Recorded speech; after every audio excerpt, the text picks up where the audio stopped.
Doutor Álvaro Furtado sempre com a gente aqui no Band News Station, traduzindo um pouco do que está acontecendo, ainda mais em tempos de pandemia. Doutor Álvaro, e muito se falou nessa semana sobre essa nova cepa que chegou ao Brasil da Índia, né? Já tivemos tantas cepas aí diferentes, né? Inclusive a cepa brasileira, e a impressão que dá é que as cepas não vão parar até que todo mundo esteja imunizado, vacinado. O que dá para falar dessa nova cepa? Que tipo de cuidado é necessário? Doutor Álvaro, bom dia para o senhor. Bom dia, Barão. Bom dia para... É a Ellen que está ainda aí, né, Carla? Sou eu. Carla volta segunda-feira. Tudo bem? Tudo bem. Pois é, que bom. Tudo bem, Ellen? E bom dia para os ouvintes. Você falou bem, Barão. Foram tantas variantes. Primeiro a variante do Reino Unido, depois a variante sul-africana, depois a variante P1 aqui de Manaus. E à medida que o vírus vai circulando, especialmente, Barão e ouvintes, Ellen, nos locais onde tem uma alta circulação de vírus, acontece esse processo de seleção natural. Agora, por que essa variante indiana ela preocupa mais, né? A própria OMS coloca essa variante, que tem nome, Barão, é a B1617.2, esses nomes, essas siglas, e ela é uma variante de atenção porque os estudos estão avaliando ela ser mais transmissível. Agora, imagina só se a gente tem uma cepa com maior transmissibilidade, ainda mais do que nossa variante P1, dentro de um contexto do nosso país, ainda numa situação de risco, com muitos casos. Então, é como você consegue quebrar um sistema de saúde. Então, essa é a grande preocupação, né? As características dessa variante elas são desconhecidas, sabe-se que ela pode ser mais transmissível, tem a mutação lá naquelas proteínas, aquelas espículas virais que a gente já comentou, que são o ponto mais importante lá da entrada do vírus. E os cuidados que a gente tem que ter, primeiro os cuidados locais de cada um, continuam os mesmos, mas pensando na questão do nosso país é a vigilância, né? As autoridades sanitárias vão ter que olhar essa questão de entrada de pessoas da Índia, do bloqueio sanitário. Recentemente o governo suspendeu os voos da Índia, né? Isso é importante, né? Que a Anvisa, da recomendação que a Anvisa fez, que foi atendida pelo governo, e realmente controlar os portos, os aeroportos, né? E é muito difícil a gente impedir a entrada dessa variante. Mas, pelo menos, não fazer com que ela circule numa intensidade que coloque nosso momento de melhora no Brasil, com relação à quantidade de casos, melhora relativa, né, diga-se de passagem, porque a gente vive um momento muito crítico ainda. Então, qualquer pessoa que chegue lá da Índia, ficar em quarentena, observar, porque senão a gente fica num celeiro mesmo, tendo as nossas variantes que a gente está selecionando e também recebendo variantes selecionadas de outros países, né? Então, é uma situação que a gente não gostaria, porque é um momento que nós estamos, claro, correndo atrás de vacina ainda, e é uma coisa a mais para prejudicar o controle da pandemia no nosso país. Mas, doutor, vai ser algo eterno isso? Todo dia a gente vai ter notícia de uma nova variante mais transmissível, mais letal, mais complicada de reagir? E isso, a partir de agora, vai ser algo, digamos, até quando, doutor Álvaro? Até quando a gente tiver uma cobertura vacinal, onde a gente diminua a circulação de vírus, diminua o processo de seleção natural. É simples a conta. Se eu tenho grande parte da população vacinada, o vírus vai bater naquela pessoa, não vai ampliar a cadeia de transmissão. Isso é um efeito dominó. À medida que eu tenho a proteção com a vacinação, eu circulo menos vírus.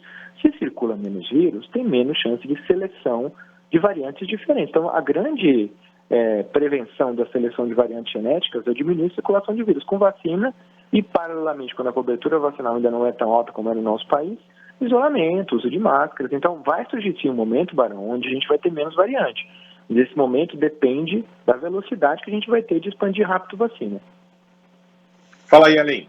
Doutor Álvaro, eu vou juntando as coisas, né? Essa variante indiana, que a gente tem confirmação de primeiro caso no Maranhão, com aqueles dados que o Barão trouxe aqui de um estudo de uma universidade americana fazendo previsões bem assustadoras para o Brasil, com o fato de que São Paulo está fazendo alerta, que nós temos aí regiões já do estado de São Paulo, se não me engano são 5 ou 7 regiões com lotações acima de 90% nos seus leitos de UTI. E aí eu te pergunto, vocês da área da saúde já começam a olhar para uma possível terceira onda? Isso no momento em que a gente está com problemas na vacinação. Vocês já começam a olhar para uma possível terceira onda agora? Olha, não tem como a gente não pensar nessa possibilidade de nos programar para isso, né? Acho que das outras vezes o que aconteceu porque nosso sistema de saúde estava ali não tão preparado para o momento de incremento de casos. Mas são tantas variáveis que fazem a gente pensar nessa terceira onda, a cobertura vacinal baixa, inverno, essas variantes, a flexibilização que aconteceu talvez de uma forma muito acelerada em alguns locais. Então a gente vê esse incremento de casos, especialmente em algumas cidades do interior. De novo é um cenário assustador, porque você vê uma taxa de ocupação acima de 90%, né, em algumas cidades que até decretaram lockdown, algumas cidades do interior de São Paulo. E olhando regiões próximas aqui da capital, é um termômetro para a gente, né? Nos hospitais, o que a gente observa nas últimas semanas é que o fluxo de paciente continua acontecendo. Não naquele tsunami das 4 semanas anteriores que a gente viveu. Mas a gente vê paciente chegar, vê paciente de forma grave, vê as UTIs ainda cheias. Então, é aquela história, mesmo discurso da segunda. A gente não saiu de uma onda grave, onde diminuímos a intensidade a nível lá embaixo da onda. A onda está rasinha, nós estamos ainda numa semicrista da onda, e você está ali aumentando o caso, abrindo as coisas e com a cobertura vacinal baixa. Se tivesse uma cobertura alta vacinal, até esse processo de abertura seria menos impactante na questão de casos. Mas, não sabemos se isso vai acontecer. Muito provável que a gente aumente casos, mas talvez não naquela magnitude de onda. Mas se esse serviço de saúde tem que estar preparado. Tem que ter insumo, tem que ter os UTIs, não posso desmantelar os hospitais. Eu não posso achar que as coisas estão boas, porque elas estão longe de estar dentro do limiar razoável. Então, é uma atenção muito cuidadosa para as próximas semanas e correr atrás de vacinar todo mundo, como a gente sempre fala. Doutor Álvaro, a gente ouviu muito na CPI da Covid em Brasília essa semana, né, um termo que a gente acompanhou não só agora, que é o tal do tratamento precoce, né, que infelizmente acabou não dando resultado, não só com a cloroquina, com outros medicamentos que foram utilizados, inclusive com reações até mais complicadas, teve gente que perdeu a vida. Mas pouco se fala sobre o acompanhamento precoce. Qual que é a diferença de um para outro, doutor Álvaro?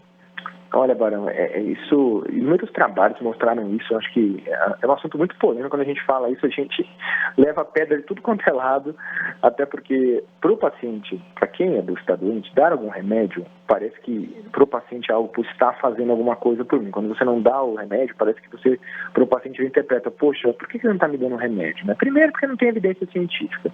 Então, a diferença do tratamento precoce é que as drogas não têm benefício. Eu não vou usar o que não tem benefício. Por mais que as pessoas prefiram acreditar em grupos de WhatsApp, no que o vizinho fala, é ciência. Você está falando de ciência. Agora, quando você começa a ter sintomas, acho que com a doença todo mundo tem, Barão, porque talvez a situação que deixa as pessoas mais tensas é quando você descobre que está com Covid. Você está ali, começa a ter tosse, febre, faz lá o teste, o PCR cotonete e vem positivo. O que eu faço a partir desse momento? Eu vou me entuchar de remédio que não tem evidência científica, eu vou procurar um profissional e vou fazer um monitoramento. Alguém que fale, olha, a partir desse momento você vai colher exame. A partir desse momento você vai para o hospital. Tem um momento sério, não é porque não tem medicações que tem evidência que ajudam a melhorar a evolução. Ou seja, você dá aquele remédio na hora certa e o paciente diminui a chance dele ser internado. Então, tem um monitoramento, tem trabalhos feitos, trabalhos grandes publicados, mostrando que ter o segmento de um profissional, onde você faz o exame na hora certa, dá a medicação correta com evidência científica, diminui muito a chance, por exemplo, dele ter entubado, dele ir para o hospital. Então, que fique claro que a Covid é uma doença que precisa de um profissional que olhe com olhar crítico, que dê a medicação adequada, não é para o próprio paciente se medicar, não é para o próprio paciente acreditar que o coleguinha, o vizinho tomou tal remédio, que ele vai na farmácia comprar sem prescrição médica. A gente viu isso o tempo inteiro, ainda vê isso nas farmácias. Então, não é para as pessoas se automedicarem e acreditarem em algo que não tem evidência. Então, vamos investir no monitoramento, no acompanhamento com o profissional, do remédio na hora certa. Isso depois de um ano estudando a doença, entendendo ciência, a gente consegue concluir que esse é a melhor maneira de abordar a doença. Tomara. A gente sabe que ainda o Brasil está longe, né, de ultrapassar essa triste doença, apesar dos casos que estão em declínio, né, mas há esse receio muito grande da terceira onda e só com a vacina, como disse o doutor Álvaro, a gente vai conseguir virar essa página o mais rápido possível. Doutor Álvaro, um grande abraço para o senhor, até a próxima, bom fim de semana. Bom final de semana, abraço, Barão, abraço para Ellen e ótimo final de semana para os ouvintes.